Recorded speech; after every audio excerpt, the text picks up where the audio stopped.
Sometimes there's givers and sometimes there's takers and sometimes we're both. But when we give so much, we deplete ourselves and we're not left with anything else in our own cups. We're not left with the ability to move forward in our own lives because we're just giving every ounce and every last drop outward to others. Today, I'm thrilled to introduce a very special guest, Sara Nakamura, a true powerhouse in the world of holistic well-being and corporate wellness. Sara is a best-selling author of the book Stressed Out and Don't Know What to Do, and is also an international speaker and board-certified expert in therapeutic massage and bodywork, with an impressive career spanning nearly 3 decades. Her unique approach combines Eastern wisdom with Western techniques, helping midlife leaders navigate the choppy waters of personal and professional stress. Born and raised in Hawaii, Sara brings a spirit of aloha to her work, infusing it with warmth, compassion, and a deep understanding of balance. Her journey has taken her from the beaches of her native islands to the bustling strip of Las Vegas, where she earned her degree in hospital management from the University of Las Vegas.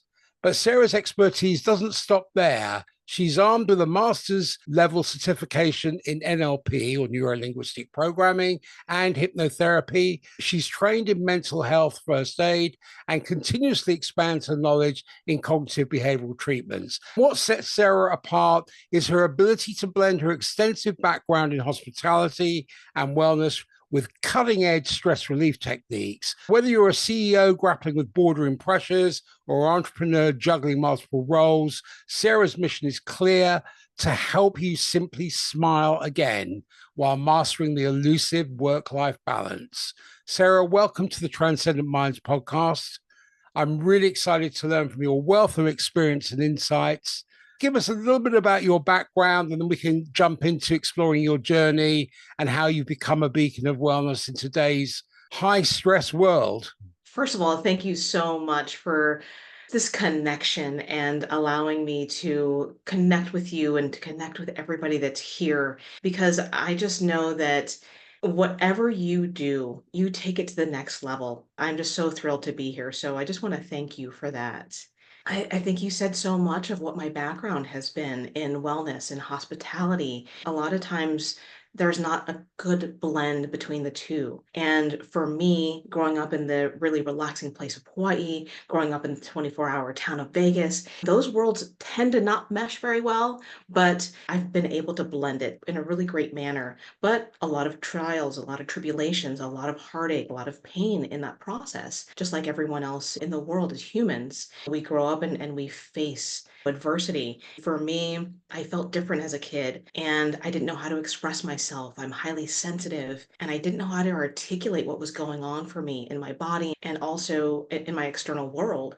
That created a lot of disconnect throughout my lifetime, and it started manifesting in an autoimmune disease. I had aches and pains all over my body. And when I was in the corporate world, one day it just kind of get to that tipping point. For me, it was a time where we were opening up a third Starbucks location and we were all highly stressed, working many hours. And I came to the aid of a friend and I could stick up for her, but I couldn't stick up for myself. That became the catalyst for me to go, not anymore. I can't not speak anymore. So I found my voice and I went into the wellness field.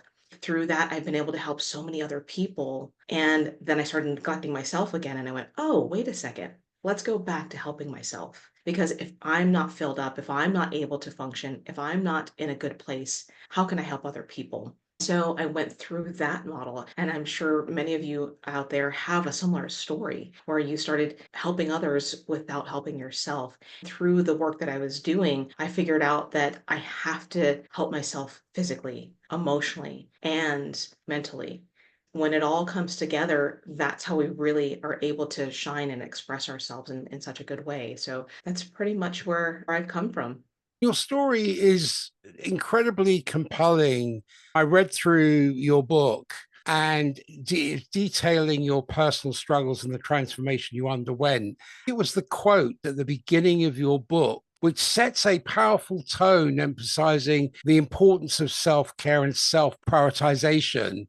Can you elaborate on how this mindset shift played a role in your journey?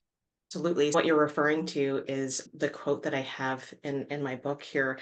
I must give to myself today. I have the strength to give to others tomorrow. And thank you for that. You do such extensive work. I think that shows in what you do and how you communicate that to others and your audience here. And it's really appreciated. I think that so many times as givers, as caregivers, we always want to give to other people and we want to make sure that others are taken care of because we want a better life. Sometimes there's givers and sometimes there's takers and sometimes we're both. But when we give so much, sometimes we deplete ourselves and we're not left with anything else in our own cups. We're not left with the ability to move forward in our own lives because we're just giving every ounce and every last drop outward to others. However, it also is really important for us to make sure that we're in a good space, to make sure that we have, whether it's good food, good energy, good people around us, all of those different things, we need to make sure that it comes from within us so that it can come out of us. When we have left it all on the table, which is great when you're in a sporting event, great when you're in a competition where you have a hard stop, that's great. But we get to live our lives the next day and the next day. That's what we're striving for, right? We're not giving it all so that we can end our lives today. We're giving it all so that we can replenish and give tomorrow. So that's what that quote's about. Beautiful. The whole aspect of being the rescuer and attending to everybody else's needs and abandoning your own and making that journey back to self prioritization and self care is so important. Your journey involved that significant shift from focusing on others' expectations to prioritizing your own needs. Can you describe the catalyst for this change and how it impacted your approach to life and work? Oh, goodness. I think in that respect, it comes in cycles. We talk about seasons and we talk about cycles and we talk about different things that go through our lives and we see it over and over, right? We see the four seasons and we see birth to life to growth to death. And we see that cycle go on over and over. I think that so many times when we look at our childhood, we can see certain things in retrospect. Of course, we don't see it when we're growing and when we're in the moment. But in retrospect, we can see the different things that have happened. I remember when I was really young, I was about 3 years old. And most people say that they don't have those memories. If you really do the work, you can really go back to that time. From birth to 7 years old, that's really the imprint stage and the connection to where we get all of the faculties and all of the different things that we learn to become the humans that we are as adults. When I was 3 years old, I remember sitting at a family gathering in the corner playing with some toys, and my family was talking about my uncle who was different and he was gay, and they were saying different things about him. And I just remember having this feeling going, I don't know what that means. But I know for me, I can't fully express myself in front of other people. I feel guarded and I feel like I cannot be fully and 100% myself. I remember at 3 years old feeling that feeling. So I've shielded and held on to so much of myself and not expressed myself. And I know many of you have. You've sheltered yourself in a certain way. That cycle continued every time I would go play sports, and I was the captain of my softball team in high school. I started getting out there and we were successful. I would write a little bit more of myself and come back out. So that cycle kept going forward and backward and circular, and I couldn't break it. Unfortunately, it wasn't until I started working on myself going, okay, what is this cycle of stress that's going on? How I broke it is I created this acronym called iCare. So I stands for go inside of myself. I know that I have the answers. Wayne Dyer said it. Everything you need, you already have. C, contain the problem, whatever is going on, the issues and challenges that you have in your life. Focus on that, not the external issues or challenges that are going on. Contain that problem within. And then A, have the awareness of what's really happening. I'm going to use this really funny scenario is there's a commercial that we had a few years ago for Snickers. And if you've ever if you've ever seen that commercial or even understand that when you're hangry, you get a little bit out of balance and you get a little bit edgy and a little out of whack and you just have a Snickers bar and you're right back to it. But it can be simple as awareness of, am I just hungry?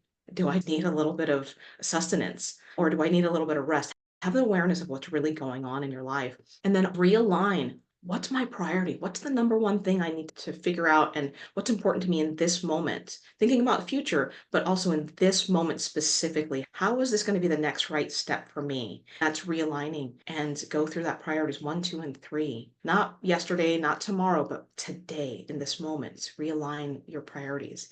And then E, if we don't make a decision with energy, enthusiasm, excitement, we fall flat.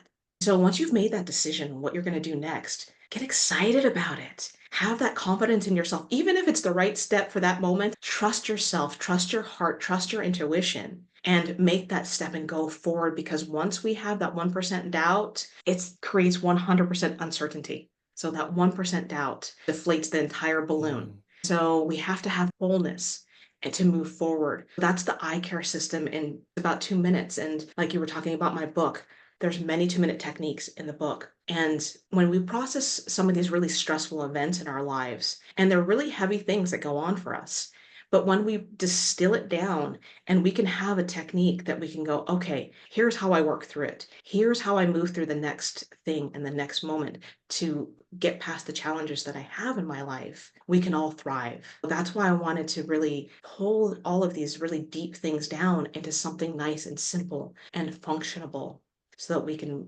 again move forward. I love the simplicity of it and the practical application of it in a short time. And it is simple, but at the same time, it's profound. In your eye care, I was looking at that and I was thinking of the eye of inspired inside, because research shows that intrinsic motivation comes from within and is more effective for long-term behavior change than extrinsic motivation. There was a 2017 study in the Journal of Personality and Social Psychology, and they found individuals who pursued goals aligned with their personal values and interests showed greater persistence and well-being. In that vein, how do you align your current goals with your core values to enhance your intrinsic motivation? Great question, Michael. We have to first know what our goals are and where our core is and who we are. A lot of times we take on others. We take on others' personalities. We take on our caregivers, all of the different things that people have brought to our lives. What happens is we take that on as it is us. It's an extension of us, but it's not truly who we are at our core. When we find out who we are at our core, then we're able to take those steps to go from the inside out. But so many times people say, don't do that, do this, do it like I do. And we take that on. It's not us. It's just not us. And so we become layered with other people's things and other people's traits. Once we shed all of that and get to the core of who we are, we can start stacking and going, okay, from the Mm. inside out, who am I? How can I go from the inside out, really shine and show people our true essence and who we are? Because when we are in line with ourselves, it becomes expressive and natural. So many times we take on this unnatural beingness and we're doing it for other people. For example, when somebody goes to college, are they going and studying what they really want to, or are they going to be a doctor or a lawyer because their family is? Do they go into public service because that's what their family did? If that's us, fantastic. If that's who you are at the core, it's a wonderful thing. But sometimes it's because of others, and it's not truly who we are.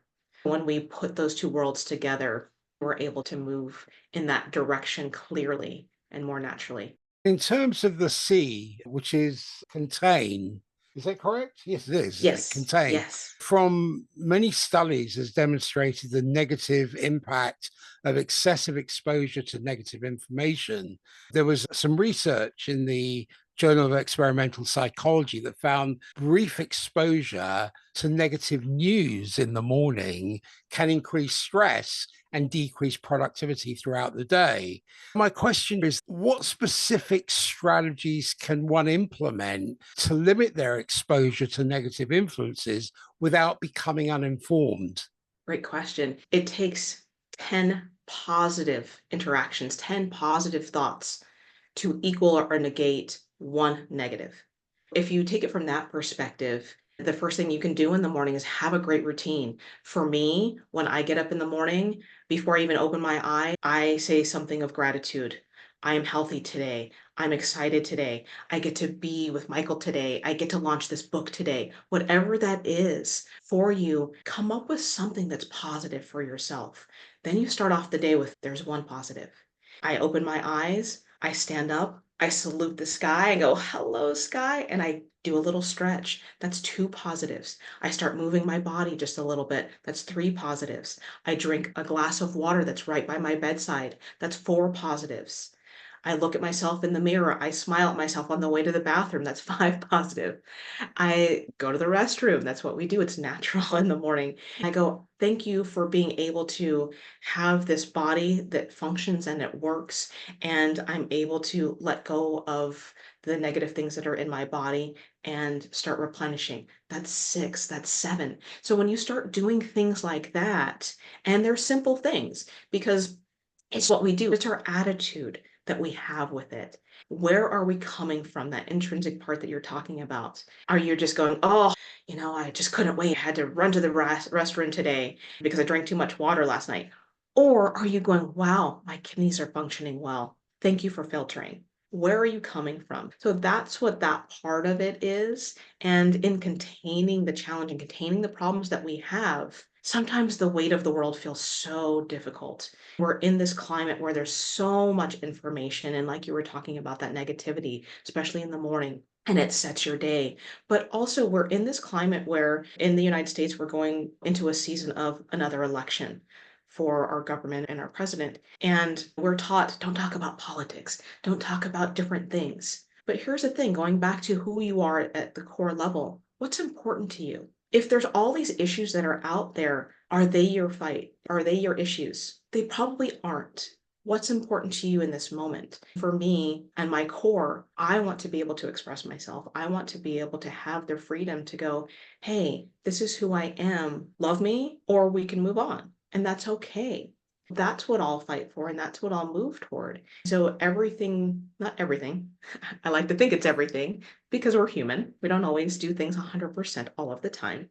But if I can move toward that more often than not, and if I can go, okay, here's this negative process, here's this negative thought, here's this negative thing in the news, take it in as information and not get attached to it emotionally. That's what I tend to do as a highly sensitive person. I get attached to things emotionally. If you're an empath, if you're intuitive, and you're somebody in that realm, you understand what I'm saying. And I know you do because we had that conversation. So it's harder for people like us to let that information flow down the river. It sticks to us. That's when we have to be able to brush it off. That's where I've learned in massage therapy that when we tighten up our muscles, it's the stress that's going on in our lives, the things that are going on around us, the things that we're taking in. When we do simple, tighten your shoulders, take in that deep breath, and then intentionally let it out.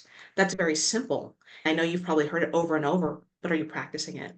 If you practice it, that becomes more of a habit. And when that becomes a habit, it becomes innate for you and you can be able to do it over and over naturally.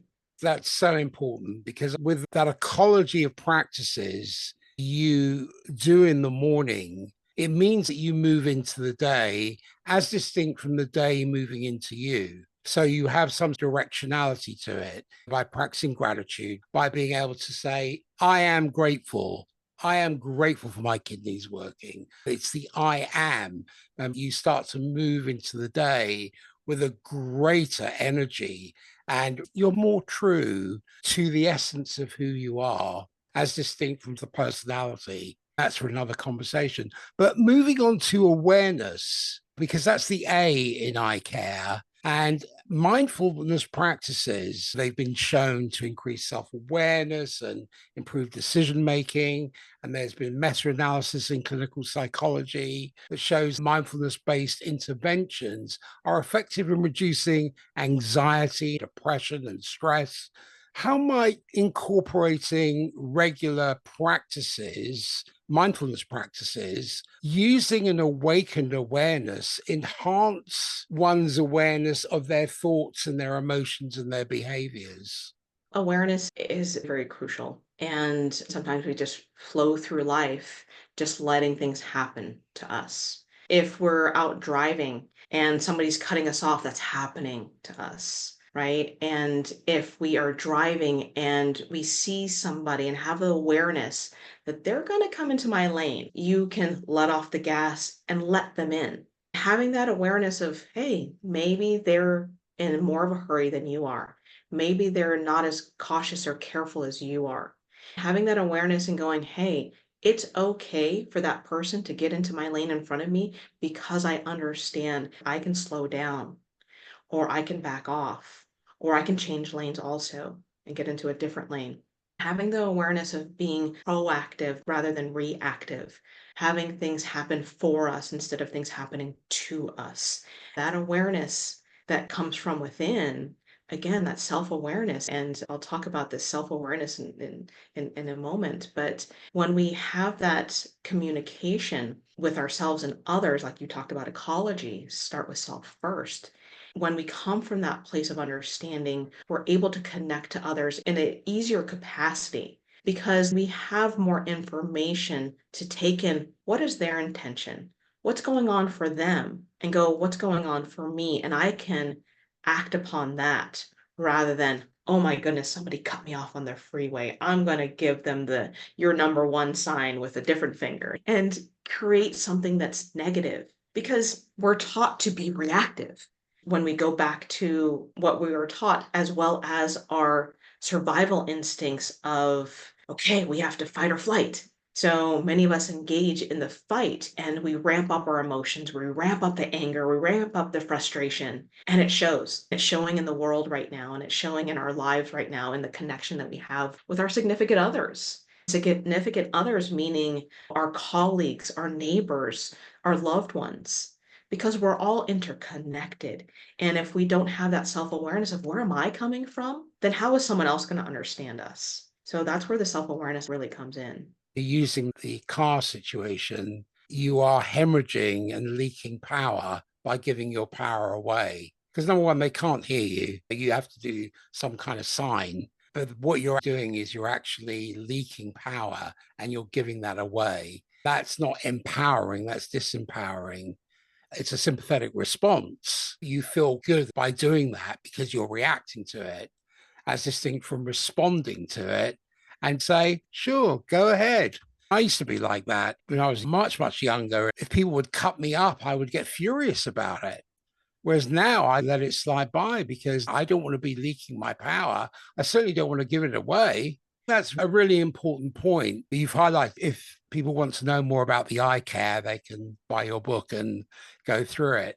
But I want to move on to the importance of quick and simple techniques for managing stress. I think that resonates deeply with so many people who are constantly juggling various responsibilities and pressures. And your emphasis on the significance of 2 minute techniques. Some of them seem like they're less than 2 minutes, but action exercises for combating stress is incredibly timely, especially considering the prevalent exhaustion, overwhelm, and burnout many people experience today. Can you elaborate on why you believe these short, simple approaches are so essential in today's fast paced world? Absolutely, because we have such short attention spans. We have a million bits of information around us at any given second, and we process less than 200 bits of that. There's so much that happens around us, and we only see this narrow scope. We only take in so much information because there's next, and there's next, and there's next. In order to process long techniques and situations where here's 5,000 steps into getting to the place you want to be. It's too much. It's really too much for us. Right now, we have 3 hour movies at a movie theater, and people can't sit through it because not only are our attention spans so short, we have so much on our plates, and we want to be able to resolve them and move on. When we open that loop and we don't resolve it, it continues and it lingers and it goes over and over until we resolve them. If we don't resolve them, we have all of these things that are open, like open tabs on your computer. You look at your computer and you have 20 open tabs, it gets overwhelming. What do I tackle first? What do I need to do? Do I deal with this? Oh my gosh, here's something that just popped up. Oh, this text came through. I need to do this. That's what happens in our lives these days because technology is moving so fast. And once we learn something, poof, there's a new version of it.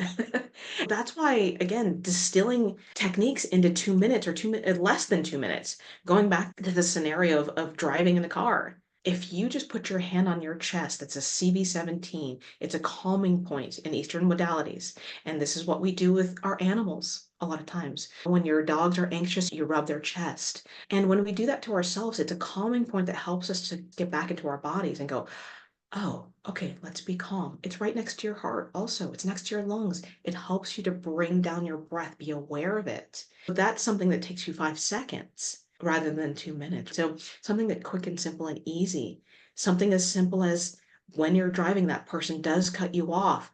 Turn up your music. You're probably playing your favorite songs anyway. Listen to it louder, start dancing. These little things that we can do to combat these quick and sharp turns that we have and we face every single day. That's why I wanted to create these 2 minute techniques. And if this one resonates with you by getting back into your body and calming yourself down, great. If that doesn't resonate with you, then turning up the music does. Use that one because find what works for you. Sometimes one works in a moment and one works in a different moment. When you have this arsenal of ways to combat overwhelm, combat exhaustion, and combat all the stressors that you have in your life, and you go, I know this one, and I can do that one. Great. And what happens as you're smiling, I'm smiling because that also rubs off on other people. And think about it when you walk into a room and you're in a good place, it shows, and other people start lighting up and they start smiling as well. And they start going, wow, I'm having a better day. When you're having a negative day and when you're having those emotions that are overwhelming you, and someone else walks in the room because they've used some of your techniques, it helps bring you up too. And if we start doing more and more in that in the world, we're able to have better days and better moments, and that creates more productivity. That creates that alignment for us to flow through life because there's enough things that help us get stuck and get us in our heads and out of our bodies. And I don't want something to where I'm on step number 7 when I need the solution right now. Simple, and then we can smile. It's interesting because this movement here, you see in the Mediterranean, people go, oh, like this, they tap. And your thymus gland is around this area. And your thymus gland regulates your immune system and regulates your energy. What you are talking about, it's a regulation point. For an adaptive organism, we can regulate ourselves if we understand what these techniques are and apply them. In terms of these quick approaches, how do they differ from more traditional methods of stress management? And what advantages do they offer in terms of effectiveness and accessibility? When we study the deeper meanings, when we study any subject, and this happens to be stress management or getting into the tension that's in our bodies, we have this wealth of information. And if we've studied for a long period of time and we've utilized it with clients in a long capacity with many different people, we start to see commonalities. When we see those commonalities, we go, okay, instead of pulling from this technique over here and this chapter over there, we start going, okay, these commonalities live within a certain realm and a certain space. There's also people that deviate, of course. But when we see that we have this wealth of knowledge and this capacity to really bring it together and utilize either techniques or strategies over and over again, we make them easier. We can pull from it much faster. When we are able to do that, it's more encompassing, if you will, because if we start looking at the anomalies under the underlying stress, of course, could be autoimmune disease. It could be genetic. It could be all of these different things. And we can certainly drill down to that if we want to spend a longer time period together. But if we want to really distill it quickly and hit the points, you've got this and you don't have signs of that. Let's try this first. Let's try the natural approach. Let's try something that's quick and simple and easy. If this doesn't work, let's try a different one. If this one's too warm, if this one's too long, if this one's too hot, whatever it is, let's try on a different one. We can do that rather than stitching our own shirt. And it's homemade and it's fantastic. Why don't we get to the solution quicker? That's where we miss the mark a lot of times. It's not a magic pill. It's something that we've used over and over again, and we know it works. When you create a trigger for yourself that helps you to be motivated, when you do a certain NLP technique, it's because we know that it can take you from A to B. That's why it's different. It strengthens your neural networks and reinforces them. You superimpose those old habits that you may have in terms of responding to something or taking your time to figure it all out. Whereas if you do it repeatedly, like anything, if you go to a gym and you want to lift 100 pounds, it's not the fact that you can't lift 100 pounds, you're not strong enough yet. So you've got to do the work of it to build that muscle, to build that strength. Consistency is important. I applaud you for these techniques because they're simple. You can humanize them into application very quickly. And I know it's not a one and done thing. It's something where you have to build the muscle. You have to reframe and retrain your neural networks. There's a part in your book which struck me, and I think this is profound. The title was It's Not Your Fault. And you have a message there of reassurance and empowerment. It's a beacon of hope for those who are feeling overwhelmed by the challenges they face. And your assertion that individuals are not to blame for the overwhelming stress in their lives, both comforting and empowering. Can you elaborate on why you believe it's important for people to recognize that they're not at fault for their struggles with stress? Yes, and thank you for drilling down so much on that because we take on the burdens as humans. We take on the burdens of the world and we immediately go to, I should have known better. We fault ourselves for so much and we feel that guilt and we take that guilt with us through other interactions and other relationships, and it hinders us. When we come to the realization that certain things in our lives are going to happen. External things are going to happen. Physiological things are going to happen in our bodies. If you make a mistake, if something doesn't work for you, okay, it hurts. It really does. And if you go, okay, that wasn't my fault, not to absolve yourself from blame, there's a difference. Actually, I got into it with a friend of mine about this. She said, of course, every action I do is on me and this is who I am. And I said, you're absolutely right. But when it's not your fault, you didn't know. You didn't know that there was a monster around the corner. Now you know. Now you're not making that mistake again. Now you're not going to repeat it. Therefore, that part is not your fault. Things that have happened in your past that your ancestors brought into your life, that your caregivers brought into your life, it's not your fault. When you have the self awareness and have the understanding of, oh, I shouldn't touch that hot stove. Now I'm aware. Okay. Now, if you do it again, absolutely. You have that fault within us. But having this understanding of we can be a blank slate and take in the information. And if it doesn't work for us, we know we can make a different decision the next time it comes around. Because again, going back to the cycles. And if we don't break the stress cycle from within, then life doesn't happen. Because if we break it from the outside, just like an egg, think of a little bird in an egg. If it breaks from the inside, it creates life. It's alive. But if we are trying to help it from the outside and break the shell and help it, it won't survive. So we need to understand and let ourselves off the hook of fault. But that's not to say that don't take responsibility. There's a distinction in those two things. It's too easy for individuals to internalize feelings of guilt or self blame. When they're grappling with stress and overwhelm, there's an understanding there are complex demands and pressures of modern life that are not solely their burden to bear. Societal shifts, technological advancements, changing expectations, these have all created a landscape where stress is pervasive and often unavoidable. How can individuals cultivate a mindset of self compassion and acceptance when confronting the stressors in their lives? Self compassion is difficult for a lot of people.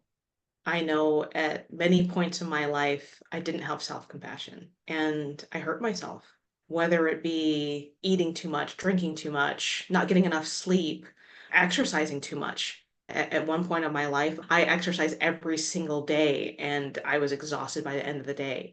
Sometimes you can take things to extreme. I think we do that as, again, as humans, just trying to be better in the world because we don't have that blueprint. We don't have that map at birth or 2 years old or 4 years old going, okay, the next step when you become another year old, you're going to do this next step to become a better human. We don't have that. So self-compassion is something that look within ourselves. We hurt so much and we hurt others because we aren't in a good space. We see that over and over. This is going to go on a different path for just a moment. I remember right in high school, I had a friend, he corresponded with John Wayne Gacy, the serial killer. He actually met with him and thought that he could help him. But this person had this way of manipulation and killing people and taking people's lives. He really looked at it from a different perspective. And this person that I knew really thought that, okay, I can change that person. Not coming from, okay, where am I at in the world? How can I really make a difference for myself? He thought he could help somebody else. And it ended very tragically. And the guy that I knew ended up taking his own life. When we take it from that perspective, I know that's out there for a little bit, but bringing it back, self-compassion is something that we can work on constantly because when we start getting off the path, oh my gosh, I could have done better. Oh my goodness, I should have done that at a better speed or rate. The Olympics are going on right now. Every single moment counts for those athletes. And 1/10 of a second can mean the difference between a medal. But is that important in your life right now? Does that matter to you right now? And take that compassion and go, maybe I just did the best that I could in that moment. Go back to the iCare. If I did the best that I could in that moment, that's good enough. If that's good enough, then maybe I can make a different decision at a different time. But going back to overindulgence and doing things to the extreme, if I'm too exhausted because I've worked out too much, if I'm too tired because I stayed up late finishing my writing, or if I indulged in the cake and pizza and all of the beautiful, wonderful things that tasted good in the moment, I'm not able to make good decisions afterwards. If I've been drinking too much because I went to a concert, I'm not in a cognitive space to go, okay, I'm going to make a good decision right now. So I think that's where the self-compassion and self-love comes in. If we're not treating ourselves, because we all do, I love pizza.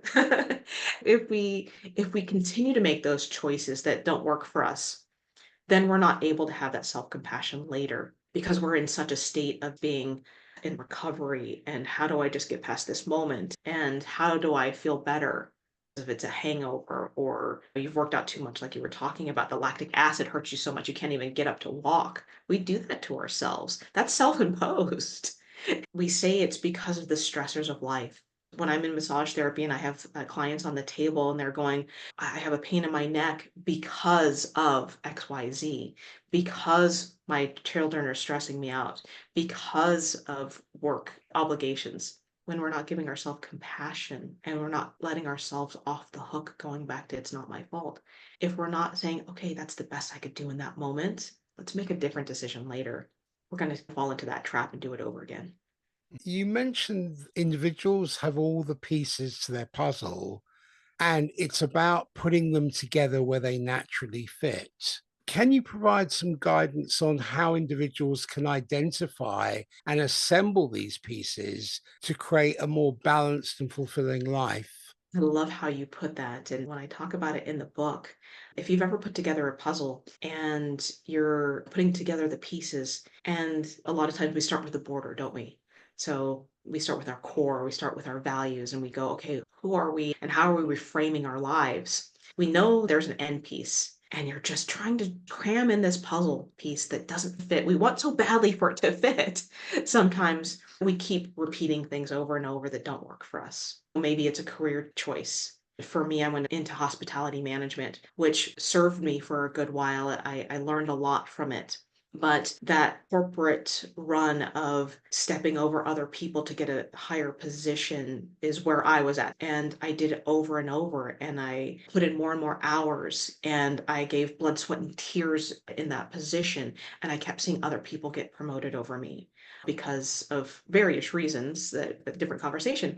But I kept trying to do that over and over. But that's not who I was. That's not really where I wanted to be. It was just a position where it looked good. I was following my father's footsteps. He was hospitality management. I loved helping people. I was specifically in food and beverage, and I was a big foodie. Foodie wasn't a term at the time, but I love the creation of food, and I love how it made me feel and how it made others feel. And they were so excited about food.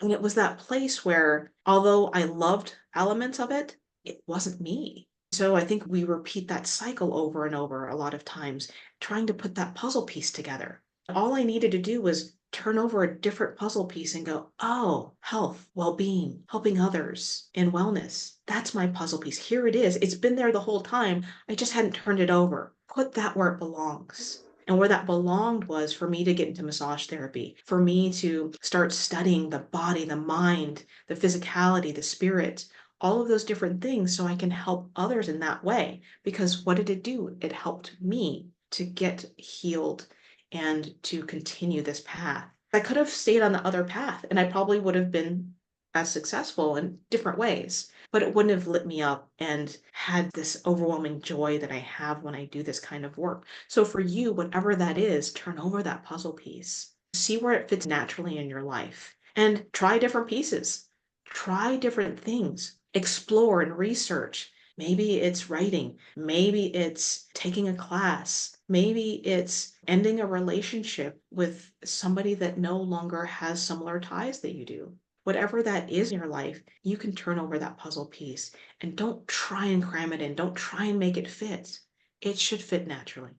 There's a huge distinction that I draw between being delusionally busy and being effectively busy. The distinction hinges on self awareness and intentionality because delusional busyness and trying to do this and trying to kiss up or get kicked down in the corporate arena can be a form of avoidance behavior where constant activity serves as a distraction from a deeper emotional or existential issues. And that state can be reinforced by societal values that equate busyness with productivity or worth. Whereas if you are effectively busy, that requires a level of metacognition because you're thinking about one's thinking and your behavior.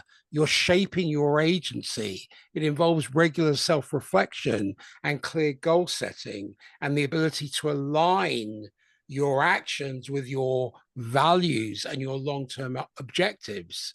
So there's a transition to make from being delusionally busy to being effectively busy, but that requires a paradigm shift in how we view time and productivity and self-worth. And that shift can be challenging for many people because it means they may have to confront uncomfortable and inconvenient truths about one's habits and one's behavior and one's fears or one's unfulfilled needs.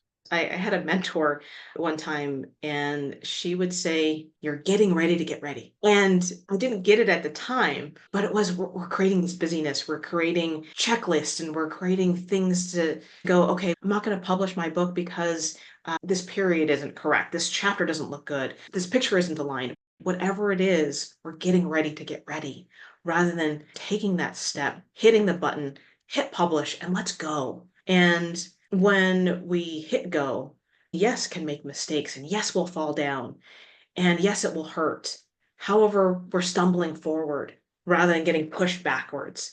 It may sound cliche in that, but when we're getting ready to get ready rather than I'm ready now, let's go, there's a distinction between those things. And I do agree with you 100% of how that works. And we're so in our heads. I'm a very big thinker. I think so much in the middle of the night, 2 a.m., I'm thinking. And that's another reason why I wanted to create some of these techniques because I have these challenges. I am the perfect person to take this on If you're that person that's up in the middle of the night, you know what I'm talking about. These things they pop up and you go, okay, let me tackle it right now. You go, wait a second, is this the time to do that?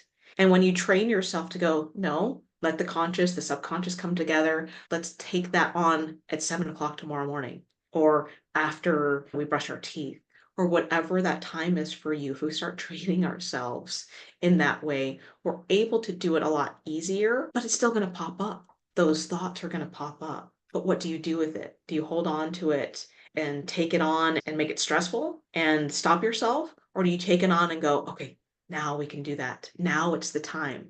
And sometimes we do the opposite and we go, let's do everything all at once. We can't get anything done. And prioritize. Back to R of iCare, realign what's important to you. What's important to me in this moment? Is it to get my hair perfect to meet with you? No, absolutely not. It's to make sure that I'm well rested, to make sure that I'm hydrated, that I have my tea, so that we're prepared for life because we cannot anticipate everything that's going to happen. We don't know what's lurking around the corner. We don't know what's going to happen in the world, in our city, in our own homes, if the battery's going to go out. We don't know those things. And if we worry too much about all of those things, we won't get anything done. We're still getting ready to get ready.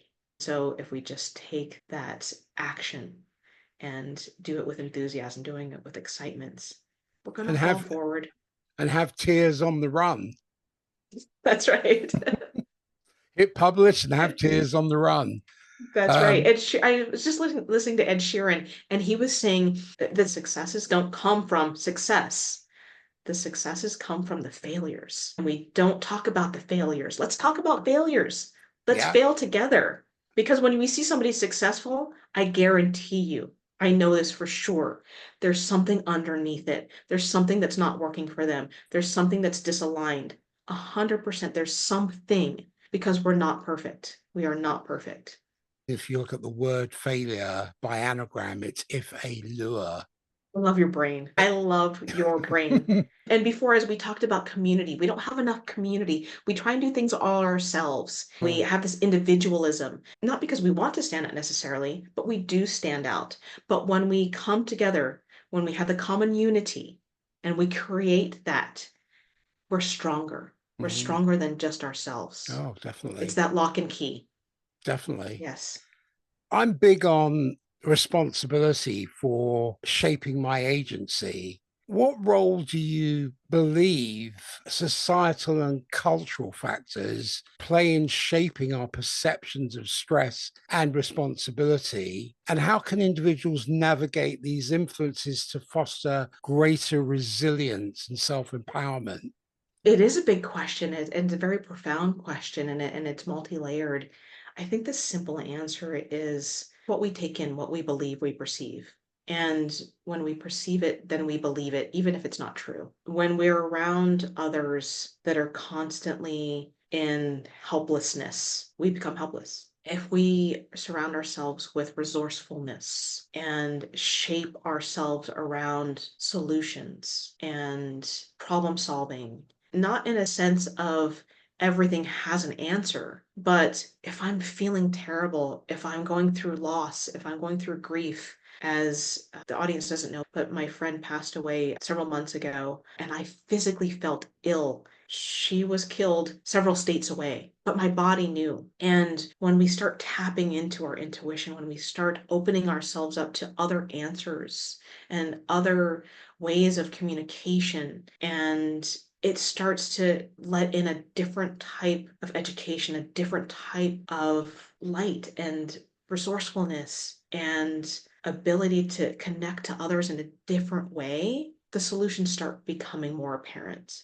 Then I can, for example, get through the pain and the sorrow and the suffering and the hate and whatever emotions are going on and be able to work through it with support and with what I already know, but I also need help. I need someone else, not to solve something for me, but I need someone else to help me through it, maybe to guide me in a moment, maybe to say something encouraging to me in a moment. We all need that. Sometimes we also need to be the receiver and be open to receiving the information or the heartfelt sentiments. I think that kind of balance is really what matters. That's very true. You also explain the stress cycle and the individual nature of stress triggers, and you provide valuable insight into the complex interplay between our emotions, behaviors, and physical responses. And your acknowledgement of the unique nature of stress triggers and responses highlights the complexity of the human experience. Can you expand on why understanding this variability is essential for individuals seeking to manage their stress effectively? I think we don't feel like we can do it, that we need to go, I have to suffer in order to have something happy, that yin and yang. And there's enough out there that's tough enough. And when we bring the sides together, the yin yang, we have to have one with the other. They go together. And with the stress cycle, we talk about how stress isn't linear. You don't see stress approaching and go, okay, we're at step one. And it's not like the 5 stages of grief. 5 stages of grief is a framework, but you work through it in different ways, just like the stress cycle. And your thoughts create your things, right? If we have a negative thought and we can flip it and create something positive and create the positive thought, we can break the cycle. If we have a negative emotion and we're going through something traumatic and somebody knocks on your door and it's your favorite person and you open the door and you're delighted to see them, it shifts our emotions. If we have an action where maybe we fell down, scraped our knee, but if we come by and put a band-aid on it, that breaks the cycle. These are simple things, but if you take that and expand it to the deeper things that happen in our lives, we can break this cycle. So our thoughts, feelings, our actions go round and round. It's not one thing and then it's not a thought creates an action which creates a feeling. Yes, there's science behind all of that, but then science goes, but there's also this and there's also that. So all of it is right and none of it's right. I'll explain that. Because when you're having a thought that creates the stress cycle, and again, you break it, you can break it, but the key is the trigger, recognizing what the trigger is. If the trigger sets you off in a negative way, your world becomes devastated. But if you see that trigger and you go, oh, somebody's pushing my button, how am I going to respond? And we respond very quickly. Don't get me wrong. It's very quick. We see that trigger and we go, I just know that they're pushing my button because they want a response from me. And your response ends up being something that's productive, something that goes, hey, I know you're just trying to get a response out of me. What I'm going to do is help you through it. Helping them through it is going to help you through it. Helping get past that block that they have helps them express their emotions, helps them let go of that layer that they're stuck in. And so going back to breaking that stress cycle, it's like a game of pinball. You're just trying to keep that ball afloat and you're hitting different keys and buttons. And along that way, you're going, I got it. And you can take it and go, oh, it's tough to keep that ball going. Or you can be like, hey, this is fun. This is fun. And it's hitting all these lights and hitting all these triggers. And you're going, it lights me up rather than bringing me down.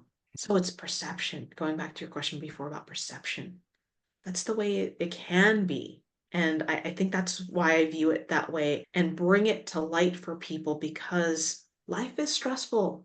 Life is overwhelming. There's so many things that go on, and we can live in that or we can create something brighter. This comes back to your iCare model, this grid, because if you look at the awareness of it, when you recognize that you are being triggered into reactivity that is based on a historical mechanism, then you can put forward an intervention at that point. You can marshal resources when you're facing unmarshaled turbulence in your life. But you've got to have those resources. You've got to have those 2-minute techniques. Your journey, Sara, of navigating through pain and joy resonates deeply with many people who've experienced the rough and tumble and ups and downs of life. How do you envision individuals harnessing their commitment to utilizing these techniques to navigate the inevitable challenges that lie ahead? Again, such a heavy question and such a way we can really drill down so deeply into this and have so much of a conversation and keep going. And I love that. And I love how you bring it up to have a positive trigger to go, what's next? And what's the bigger picture? It's forgiving yourself for making a decision that doesn't work for you. It's staying on the path, even though it's hard. It's having the end in mind. It's all of those different things, but here's the reality of it. Know yourself. Get to know yourself. Get to have an understanding of, I do this well, or I can work on that part of me, or I know that I'm not a morning person. I either get up earlier and figure it out, or I get more sleep at night. Whatever that is for you, have an understanding of yourself. Get to know your body.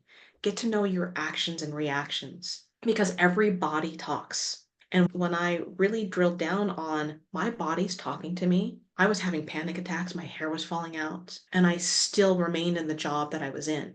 My body was telling me, get out, Sara, get out. I'd ignored it. I had to get an autoimmune disease. I have vitiligo. My pigment started fading. And as a native Hawaiian, I was very dark. I'm very light now. That had to hit me literally in the face for me to pay attention. And we don't pay attention to our bodies enough. We don't pay attention to the signs and signals that are going on within ourselves. When you're having the heart palpitations, yes, check with your doctor, make sure it's nothing that's heart related as far as the physicality, but listen to your body intuitively. My heart was telling me this is not where I was supposed to be. My gut was, I had GERD, so gastric reflux, and my body was telling me, you can't stomach this anymore. There's those connections that we don't see or listen to. But when we listen to them, we see them when we take them in. However, your communication style is, take it in that way, listen, and then respond. That's really how we stay with the path because we can deviate, we get distracted, and we have so much that goes on. And I get distracted very easily, as you could probably tell. You can see me thinking, and you can see others thinking as well. When I'm in my zone, when I do massage therapy, and close my eyes because it takes the vision away. So, what do I tap into? I tap more into what's happening in my body. What am I hearing? What am I listening to? When we take away one of those information sources, if you will, we start listening to other information sources. When we culminate all of that together, we figure out what works for us. And if I can help people tap into that, help them get rid of those emotions that don't work for them, the stuckness that they have, if I can help them connect to their bodies, if I can help them in any significant way to communicate with themselves or others, that's what my purpose is. And I want you to find your purpose. And if you already know it, tap into it even more. And you're so amazing that you help people navigate through that. And as somebody who listens to your podcast and listens to what you do, you make a profound effect on what people can be. And it's up to them to take that information and go forward. That's another component to it to stay the path, is taking the information that works for you. And if it doesn't work for you, filter it out and let it go and just keep going. Oh, thank you so much for that. You mentioned the word listen. When you look at the word listen, because I always think language is coded, it's silent by anagram or lets in. Sometimes we need to slow down, have a sense of quietude so we can listen, so we can let those things in, because things like GERD, these symptoms are nature's way of telling you that something needs to change. Not that you do something more better or different, but you transform your possibility through an active genesis that you can humanize into application right at that point. I can understand that in your role, but when you're involved in that massage dynamic and dimension, then you're giving of yourself, but actually you're being an agency of amplification for healing that isn't to do with the mind, it's listening. And that has a ripple effect because that transfers. It's a healing transference, it's a remedial balm that transfers to your client. That's a beautiful thing because that's the nature of reciprocity. You have to fill up that reservoir with an inner potency and an inner stability consistent with an outer equilibrium. When you balance those two things, you can give so much to another who can take that and pay it forward if that's what they want to do, if that's their choice. And I know we've got a few minutes left because I know you have to get going. But I wanted to ask you this because in today's hyper connected world, we're bombarded with an overwhelming amount of information and stimuli daily. This constant stream of input can lead to feelings of overstimulation, difficulty in maintaining focus and clarity. By acknowledging these challenges and understanding the impact on our mental and emotional well-being, we can cultivate greater self-awareness and develop strategies for managing and mitigating their effects. But we have to recognize that it's okay to revisit and reinforce learning and align to that, because that's an important aspect of this process, because it allows us to approach our growth journey with patience and flexibility. How can individuals create a supportive environment that promotes focus and minimizes distractions, particularly in the context of our digitally saturated world? An athlete does something over and over and over and tweaks and figures out how does this work a little bit better and a little bit better and a little bit better and what's not working and get rid of that and get rid of that. That athlete performs over and over and over, and that repetition makes a difference. On the other side of that is the community, as we talked about, the common unity and that togetherness. Find your tribe. And what I love to help people create is finding themselves. I didn't know myself.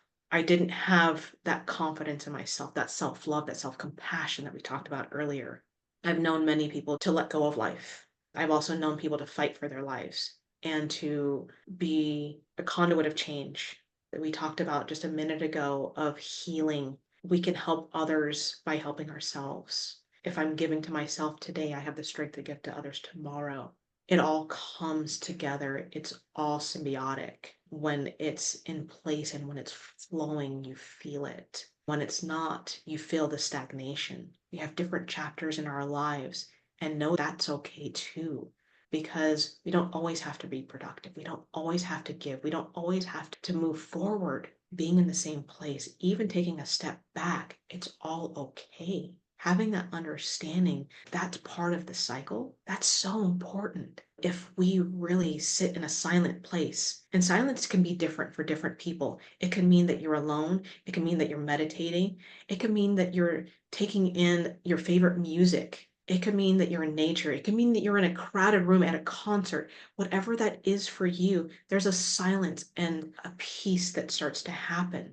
When you figure out where that place is for you, solely for you, not anybody else, for you, that's where it starts becoming quiet and you can breathe easier. You feel the difference in your body. You feel more alive and you feel at ease because we have so much dis-ease in the world. Creating that ease is so important. And thank you for that question because that puts me at ease, knowing that people are listening to not just me in our conversation, but listening to themselves and now have some more steps to be able to take to help them to get to the next right step for them. Beautiful. I advocate when you start with the body using these techniques, you produce peaceful chemistry. And when you have peaceful chemistry, you have peace of mind. That's the effect of it.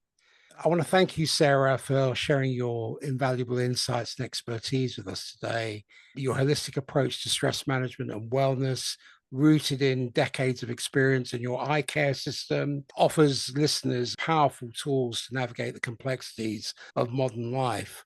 Where can people find you? Where can people buy your book? Do you have any parting words? And if you would like to give a promotion to your late friend's book and the work that you're doing in that dimension. Yes, thank you for that. If you want to get my book Stressed Out and Don't Know What to Do, it's on Amazon and Barnes and Noble. And I would love to give everyone here a free gift. If you go to free gift from Sara, Sara, freegiftfromsara.com, you can get a free training for me.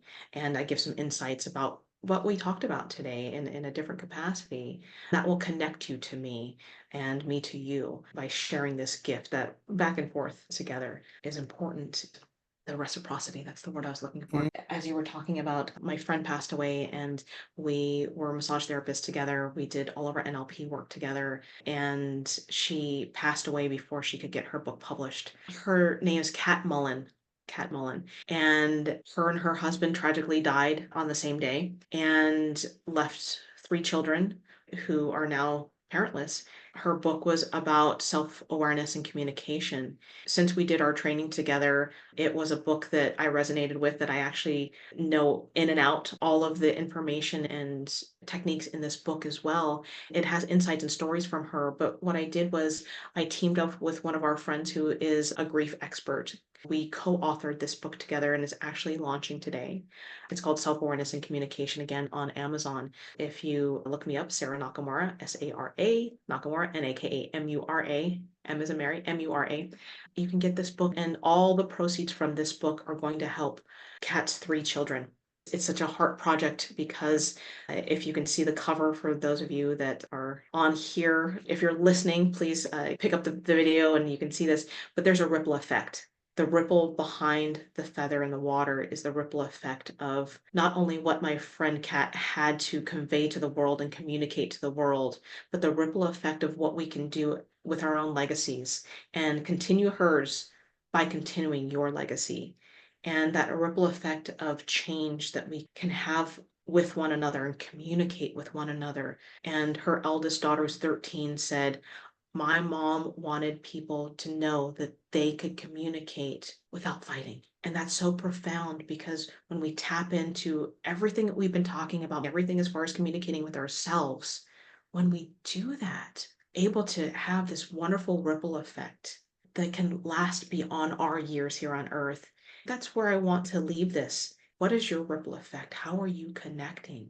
And being able to just be. If you want to get this book, it's free gift from sarah.com/cat, Kat, cat. This will connect you to her book, as well as many other communication bonuses and fun things. Because let's make this fun. Life is fun. We get so heavy with all the tension that we have in our lives. When we listen to our bodies talk, we're able to tap into something great. So I really appreciate connecting with you today and connecting with your audience. And again, just how you are able to dig deeper and to create this profound way of communicating with people and to take that to the next level. So again, I appreciate that. Thank you so much for letting me be here.